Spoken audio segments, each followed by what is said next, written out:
토트넘이 본격적으로 돈을 쓰기 시작을 했는데 바로 어제 쿠두스 영입이 확정될 것이다 라는 소식이 나오자마자 오피셜이 바로 떴습니다. 쿠두스가 토트넘 유니폼을 들고 오피셜이 났고요. 여기에 더해서 쿠두스 오피셜이 나오자마자 충격적인 노팅엄의 에이스 깁스 화이트를 토트넘이 영입하는 것을 확정했다라는 보도가 나왔어요. 6천만 파운드의 금액으로 영입했다라는 거거든요. 근데 이게 그냥 한 매체에서만 나온 게 아니라 로마노, 온스테인 등등등 공신력이 높은 매체에서 다 나오고 있고요. 6천만 파운드면 1118억 정도가 되는 금액입니다. 쿠두스를 영입했을 때의 금액과 거의 흡사한 금액이잖아요. 근데 여기서 깁스 화이트를 영입할 때 몇 가지의 이제 재밌는 숨가쁘게 진행되는 이제 이적 사가가 있거든요. 어제 나오자마자 로마노 기자가 이 이야기를 보통은 안 하잖아요. 히얼 위고, 루머가 나오자마자 히얼 위고를 띄웠어요. 이거는 결과적으로 현재까지 토트넘이 굉장히 이적 시장이 조용했는데 뒤에서 랑게 디렉터가 추구하는 조용한 이적 시장, 다른 팀들이 관심을 못 갖게 조용하게 이적을 진행하다가 오피셜만 띄우는 이 엠바고 전략이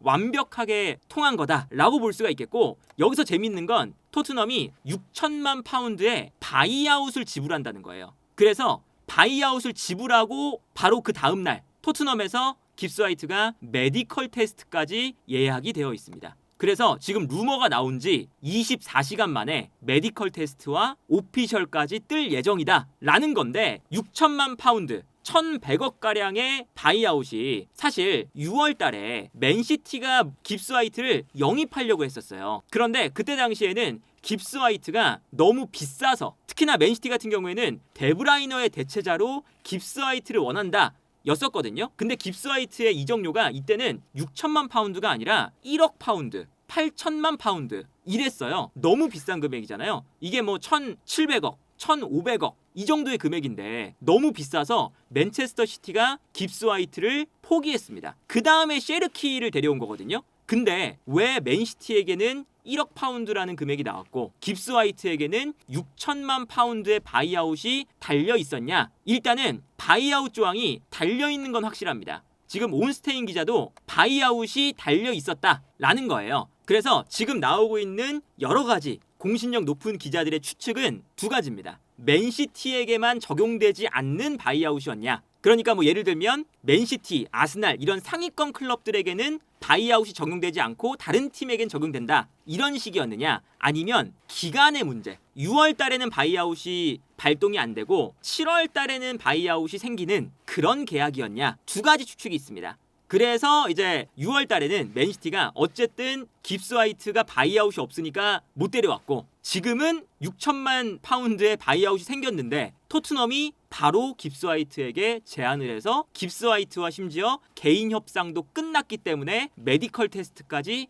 예정이 되어 있다 라는 건데, 여기서 또 드는 의문은 토트넘이 이렇게 돈을 확실하게 쓰는 팀이 아니잖아요. 레비의 협상 전략은 오랫동안 협상을 끌어가면서 상대를 지치게 만들고 그러면서 이제 계속 조율을 하는 그런 편이었잖아요. 근데 이렇게 바이아웃을 한 번에 하루 만에 쓰는 이게 어디서 나왔냐? 지금 나오고 있는 얘기는 현재 레비가 토트넘의 모회사인 토트넘을 소유하고 있는 에닉사에 투자를 받아왔다라는 겁니다. 이거는 골드 기자부터 여러 이제 토트넘 출입 기자들이 보도하고 있는 건데, 레비가 지난 시즌에 유로파 우승도 했고 챔피언스 리그에 진출을 하니까 모기업에 가서 투자를 받아왔다 이런 루머까지 나오고 있어요. 그러니까 이런 루머가 나온다는 건 애초에 토트넘이 평소에 보이는 행보와 달리 매우 공격적인 투자 그리고 매우 화끈한 협상을 하고 있다라는 거잖아요. 근데 일단은 이 깁스 화이트가 매우 좋은 영입인 게, 깁스 화이트는 지난 시즌이 끝나고 프리미어리그 사무국에서 선정한 올해의 선수 명단에 포함이 되어 있었어요. 후보 명단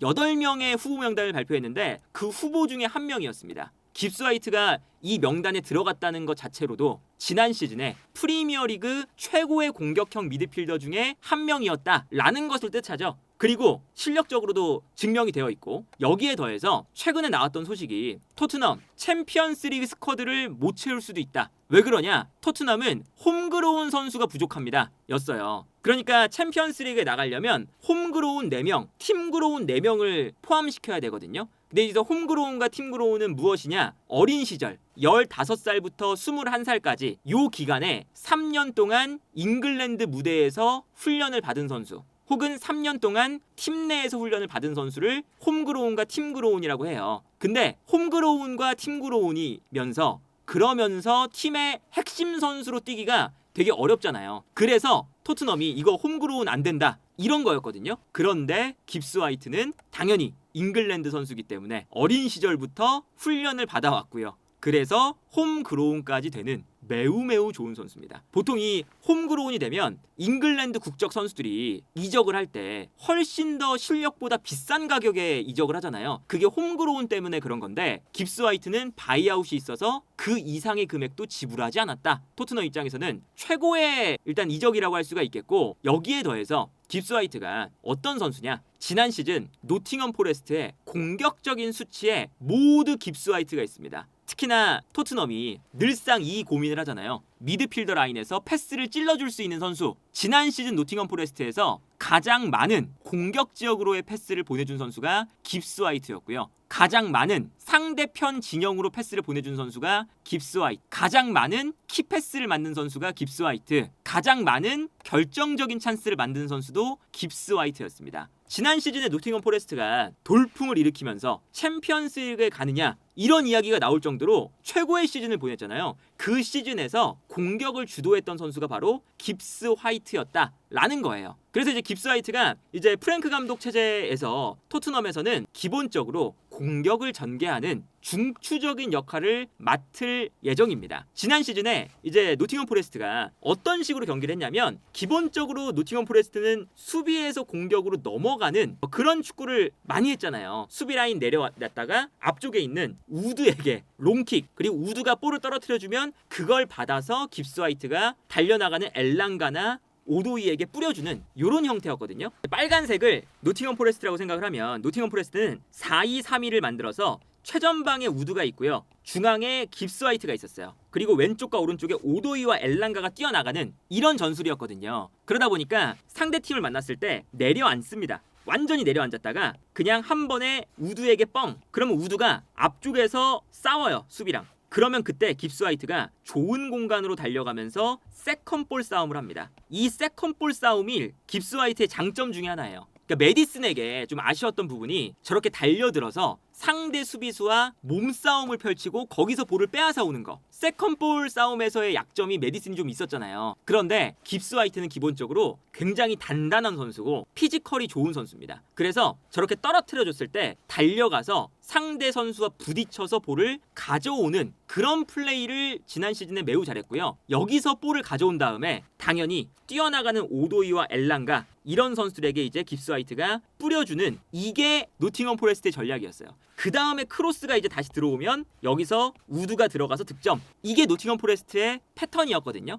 그래서 지난 시즌에 이제 노팅엄 포레스트의 공격 장면을 이제 몇 장면 보여드리면, 이 장면 보면 노팅엄 포레스트가 뒤에서 볼을 가지고 있다가 그냥 뻥 찹니다. 그러면 앞쪽에서 크리스 우드가 상대 수비랑 싸우죠. 여기서 중요한 건 뒤쪽에 깁스 화이트가 뒤로 빠져 들어가고 있다는 거예요. 그래서 여기서 이제 깁스 화이트에게 볼을 떨어뜨려 줍니다. 그러면서 이제 깁스 화이트가 여기서 볼을 잡은 다음에 달려나가는 엘랑가와 오도이에게 찔러주기 시작을 하는 거거든요. 요 세컨 볼을 되게 이제 깁스 화이트가 잘 활용을 했어요. 이 장면도 이 수비 라인에서 깁스 화이트가 여기 있는데 그냥 앞쪽으로 뻥 차요. 그러면 이제 엘랑가와 오도이도 내려가 있죠? 아래쪽으로 수비하기 위해서. 근데 앞쪽으로 뻥 차면 앞쪽에서 우드가 머리로 맞춥니다. 그럼 떨어질 때 순간적으로 깁스 화이트가 뒤에 있다가 달려나오면서 세컨볼을 가져갑니다. 그래서 여기서 달려나와서 세컨볼을 가져왔어요. 상대 수비랑 싸워서. 그 다음에 뛰어나가는 오도이에게 깁스 화이트가 패스. 그러면서 역습이 전개되는 이런 장면들. 이런 장면에서 알 수 있는 건 깁스 화이트의 능력 자체가 굉장히 많이 뛰고 몸싸움도 많이 하고 이런 유형이라는 거예요. 키가 그렇게 크지도 않고 신체 조건이 엄청 좋지는 않은데 버티는 걸 되게 잘합니다. 여기서도 그냥 골키퍼가 뻥 차요.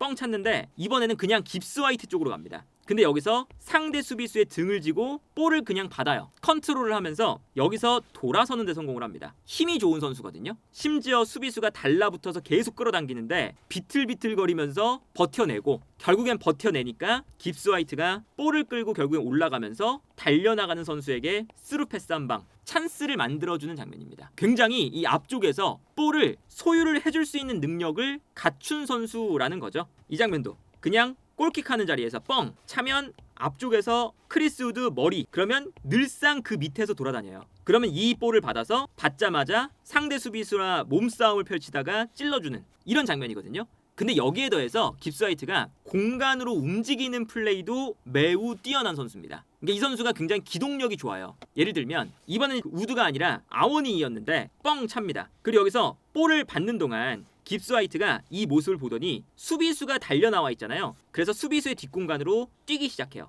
그리고 뛰어나가면서 공간으로 잘 뛰어들어가니까 이 공간으로 여기서 볼을 떨어뜨려주고 바로 깁스 화이트에게 찔러주는 거죠. 그러면서 뒷공간을 완전히 무너뜨립니다. 좋은 오프 더 플레이도 가지고 있죠. 그래서 깁스 화이트가 여기서 볼을 끌고 올라가면서 드리블을 하고요. 이때 뒷공간이 무너지니까 수비가 달라붙는데 여기서 이제 깁스 화이트가 찬스를 만들어주는데 굉장히 뛰어난 선수라는 게 여기서 그냥 직접 돌파를 한다거나 그런 게 아니라 끌어들입니다. 끝까지 끌어들였다가 수비가 본인에게 가까워졌을 때 반대편에 있는 선수에게 적절한 타이밍의 패스, 이 패스가 들어가면서 그대로 득점을 만드는 이런 장면을 생각을 해본다면 자연스럽게 다음 시즌의 공격 작업이 생각이 나죠. 그러니까 토트넘이 저 우드의 역할 그리고 아워니의 역할 이런 역할을 할 수 있는 선수가 앞쪽에 솔랑키라는 아주 좋은 자원이 있습니다. 애초에 솔랑키는 토트넘으로 오기 전에 포스트 플레이가 장점인 선수였고 이번 시즌에도 포스트 플레이를 굉장히 잘해줬잖아요. 그래서 앞쪽에 솔랑키가 있을 때 여기서부터 이제 시작이거든요. 근데 프랭크 감독의 축구가 늘상 말씀드리지만 상대를 좀 끌어당기는 축구예요. 그래서 아마 다음 시즌에 프랭크 감독은 상대를 좀 끌어당길 겁니다. 그래서 상대가 앞으로 올라왔을 때 솔랑키가 살짝 내려오면서 한 번에 솔랑키에게 뻥! 요 역할을 프랭크 감독이 브렌트포드에서는 지난 시즌 아이반 토니에게 했었던 역할입니다. 아이반 토니가 버텨주고 떨어뜨려주면 은배모 혹은 윗사 요런 세컨볼 찬스를 프랭크 감독이 기본적으로 되게 좋아해요. 그래서 프랭크 감독의 축구를 보면 생각보다 짧게 썰어가는 플레이도 많지만 기본적으로는 뻥 차주고 공격수가 떨어뜨려주는 이런 축구, 달려나가는 선수에게 그냥 뻥 차주고 달려나가는 축구, 이런 축구가 되게 많습니다. 근데 여기서 아까 보여드렸던 깁스 화이트의 장점을 생각한다. 떨어뜨려줄 때 요 세컨볼 싸움, 상대의 미드필더와 공격형 미드필더가 싸울 때 아무래도 메디슨이 싸우는 것보다는 깁스 화이트가 싸우는 게 훨씬 더 승률이 높겠죠. 그래서 여기서 깁스 화이트가 세컨볼을 가져왔을 때 바로 좌우에 있는 손흥민, 오른쪽에 존슨, 이제 존슨이 아니라 쿠두스 뛰어나가면 깁스 화이트가 찔러준다. 요 구도가 자연스럽게 만들어집니다. 토트넘이 다음 시즌에 깁스 화이트를 데려온다는 것 자체가 어떤 축구를 할지가 어느 정도 예상이 돼요. 프랭크 감독의 특징은 기본적으로 지공을 하는 것보다 상대를 끌어낸 다음에 속공을 좋아하거든요. 빠르게 공격을 전개하고 공간이 났을 때 뻥 차서 달려가고 뻥 차서 공격수가 떨어뜨려주면 그 세컨볼 가져오고 조금 더 직선적인 플레이를 좋아해요. 근데 여기서 메디슨이 아무래도 저런 세컨볼 찬스에 좀 문제가 있으니 피지컬이 좋은 깁스 화이트를 영입하겠다. 이것 자체가 어느 정도 이 프랭크 감독의 스타일이 잘 드러나는, 그리고 토트넘이 프랭크 감독의 축구가 잘 구동되기 위해서 필요한 요소들, 감독이 요청한 그 요소를 잘 채워줬다. 그리고 이러한 것은 당연히 손흥민 선수에게도 매우 좋죠. 왜냐하면 저 세컨볼을 손흥민 선수가 열심히 달려들 필요보다 깁스 화이트가 저 세컨볼을 잘 가져간다면 다음 시즌에 손흥민 선수가 노팅엄 포레스트로 한다면 엘랑가나 오도이의 역할을 하면 되는 거예요. 깁스 화이트가 볼을 받아서 엘랑가나 오도이가 달려나가기만 하면 깁스 화이트가 찔러줬거든요. 그래서 달려나가면서 지난 시즌에 엘랑가가 득점도 많이 했었죠. 라인 브레이킹만 집중하면 되는 상황이 된다. 그리고 여기에 대해서 깁스 화이트의 장점 중에 또 하나가 어떤 거냐면 쿠두스도 내려와서 볼을 받은 다음에 끌고 올라가는 플레이가 좋기 때문에 이 선수가 프랭크 감독의 축구에 되게 어울리는 선수거든요. 근데 깁스 화이트의 장점, 노팅엄 포레스트가 라인이 굉장히 낮잖아요. 근데 여기서 깁스 화이트가 누누 감독의 축구에서 에이스의 역할을 맡았던 이유는 좌우에서 달려나가는 선수들이 있는데 볼을 가지고 끌고 올라가는 드리블 능력이 되게 좋습니다. 이 빨간색이 이제 노팅엄 포레스트라고 생각한다면 노팅엄 포레스트가 수비 라인을 정말 깊숙하게 내려놓습니다. 이게 토트넘하고 지난 시즌에 상대할 때도 이랬거든요. 완전히 그냥 전원 수비예요. 전원 수비를 하고 있다가 상대가 하프라인까지 올라와요. 그러다가 볼을 뺏었습니다. 볼을 뺏으면 오도이와 엘랑가 그리고 우드까지 최전방에서 3명이 뛰어나가면서 수비를 뒷걸음질치게 만듭니다. 그러면 이때 깁스 화이트가 볼을 받은 다음에 앞쪽에서 압박이 붙는데도 여기서 볼을 직접 끌고 나오면서 이 공간을 쓰는 거거든요. 그러면서 이제 끌고 나온 다음에 볼을 가지고 올라가다가 수비가 이제 튀어나오면 뛰어들어가는 선수에게 스루 패스. 그러면서 여기서 득점. 이게 노팅엄 포레스트의 또 역습 전략 중에 하나였어요. 저게 이제 깁스 화이트가 잘했던 점 중에 하나거든요. 이 장면 보면 순간적으로 노팅엄 포레스트가 역습을 이제 시작하는 장면인데요. 이때 엘랑가는 그냥 뜁니다. 왼쪽에서 이제 오도이드 뛰어가고 있거든요. 근데 여기서 깁스 화이트만 내려와서 볼을 받아요. 그래서 자연스럽게 깁스 화이트의 패스가 넘어가는데 여기서 깁스 화이트가 내려와서 볼을 받은 다음에 여기서 이제 돌아서는 거거든요. 근데 여기서 전진시키는 스피드가 굉장히 빨라요. 그래서 깁스 화이트가 여기서 볼을 잡은 다음에 바로 돌아서서 쭉 밀고 올라오는데 이때 보면 엘랑가가 뛰어가니까 상대 수비가 뒷걸음질을 치고 있어요. 그러니까 이 공간을 깁스 화이트가 정말 맹렬하게 볼을 끌고 올라옵니다. 근데 여기서 그 토트넘이 이런 장면에서 아쉬웠던 게 저 역할을 하는 선수가 메디슨은 저런 전진 드리블 능력이 좋은 선수가 아니죠. 그리고 존슨, 온더볼이 부족하죠. 쿨루셉스키는 저렇게 공간이 났을 때 볼을 끌고 올라오다가 스피드가 느려서 상대에게 따라잡히죠. 그런 문제들이 있었는데 깁스 화이트는 여기서 볼을 끌고 스피드가 빠르니까 온더볼 능력도 좋고 계속 볼을 끌고 올라온다는 거예요. 그래서 볼을 끌고 올라오면서 마지막에는 뛰어나가는 엘랑가에게 찔러줍니다. 그리고 심지어 아까 말씀드렸던 깁스 화이트는 오프 더 볼도 좋은 선수예요. 그래서 엘랑가가 이 공간으로 뛰어갈 때 수비가 아무래도 엘랑가 쪽으로 붙을 수밖에 없잖아요. 그 순간 본인은 가운데로 뛰어들어갑니다. 그래서 엘랑가가 측면으로 수비를 끌어당겨 놨을 때 가운데로 깁스 화이트가 들어가고 여기서 엘랑가가 깁스 화이트에게 패스, 여기서 깁스 화이트가 본인이 직접 마무리하는 장면을 볼 수가 있습니다. 다른 장면도 보면 토트넘과의 경기예요. 토트넘이 수비 라인을 하프 라인을 밟고 있습니다. 그리고 앞쪽에서 공격을 하다가 끊겨서 이제 깁스 화이트가 뛰어나가는데 이때도 보면 왼쪽에 있는 엘랑가, 오도이 뜁니다. 그러면 여기서 깁스 화이트가 볼을 잡아요. 근데 여기서는 수비가 달라붙었는데 달라붙는 수비를 힘으로 이겨내면서 돌아섭니다. 그 다음에 돌아서니까 바로 뛰어들어가는 좌우에 2명의 선수가 있어요. 그리고 이때 깁스 화이트가 매우 빠르게 토트넘의 미드필더 라인을 가로질러서 볼을 끌고 올라옵니다. 요 스피드가 굉장히 빨라요. 전진시키는 능력. 그 다음에 마지막에는 볼을 끌고 올라오다가 토트넘의 수비 라인이 미처 완전히 내려가지도 못한 상황이죠. 워낙에 볼을 빨리 끌고 올라오니까. 그러니까 뒷공간이 많이 나고 이때 엘랑가가 뛰어들어가니까 찔러주는 패스. 그러면서 깁스 화이트의 패스, 엘랑가의 마무리가 나오게 되는 토트넘을 상대로도 애초에 토트넘이 수비 라인이 높으니까 이런 좋은 모습을 보여줬던 선수이기도 합니다. 그래서 이제 깁스 화이트가 기본적으로 이 프랭크 감독의 그 축구에서 프랭크 감독이 수비를 끌어냈다가 빠르게 올라가든 그 이제 공간을 활용하는 축구를 하는데 그 과정에서 깁스 화이트가 아주 좋은 역할, 세컨볼, 볼을 끌고 올라가는 능력 여러 가지로 매우 도움을 많이 줄 것 같고 여기에 더해서 깁스 화이트가 수비적인 가담 능력도 되게 좋아요. 그래서 이제 지난 시즌에 노팅엄 포레스트가 수비를 많이 한다고 말씀드렸잖아요. 그때 누누 감독이 공격 라인에서 가장 수비를 많이 시키는 선수가 깁스 화이트였습니다. 깁스 화이트가 수비를 많이 하니까 어떤 식으로 했냐면 우드와 깁스 화이트가 이렇게 있으면 4-4-2 두 줄 수비를 하면 되잖아요. 근데 오도이나 엘랑가가 뛰어나갈 때 더 빠르니까 차라리 엘랑가를 올립니다.